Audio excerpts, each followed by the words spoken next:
अमरावती जिल्ह्यातील ग्रामीण भागात विद्युत खांबांवरील ॲल्युमिनियम तारांची चोरी करणाऱ्या टोळीचा स्थानिक गुन्हे शाखेने पर्दाफाश केला आहे. या कारवाईत 4 आरोपींना अटक करण्यात आली असून त्यांच्याकडून एकूण 5,20,000 रुपयांचा मुद्देमाल जप्त करण्यात आला आहे. लोणी पोलीस स्टेशनच्या हद्दीत 14 आणि 24 एप्रिल रोजी विद्युत तारांची चोरी झाल्याच्या तक्रारी प्राप्त झाल्या होत्या. चोर माहुली ते कोठोडा रस्ता आणि धारफड शिवारातून सुमारे 3,800 मीटर लांबीच्या किंमत 72,000 रुपये तारा चोरल्या गेल्या होत्या. तपासादरम्यान मिळालेल्या गोपनीय माहितीनुसार पोलिसांनी शुभम उताने याला ताब्यात घेतले.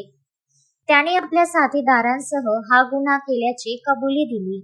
शेख अन्सार शेख सत्तार, वय 52 वर्ष, राहणार अराफत कॉलनी अमरावती. शुभम उताने, वय 29 वर्ष, राहणार नवसारी अमरावती.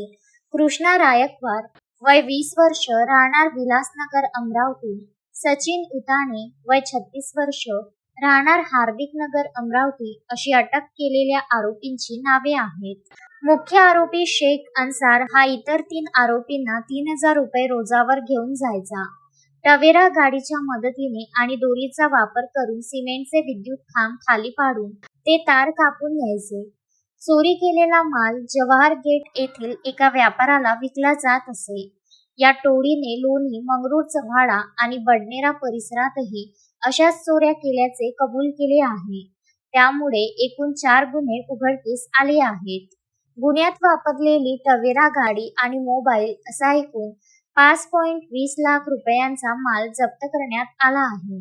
सदरची कारवाई पोलीस अधीक्षक विशाल आनंद, अपर पोलीस अधीक्षक पंकज कुमावत आणि स्थानिक गुन्हे शाखेचे पोलीस निरीक्षक किरण वानखडे यांच्या मार्गदर्शनाखाली PSI मूलचंद भांबुरकर व त्यांच्या पथकाने केली आहे.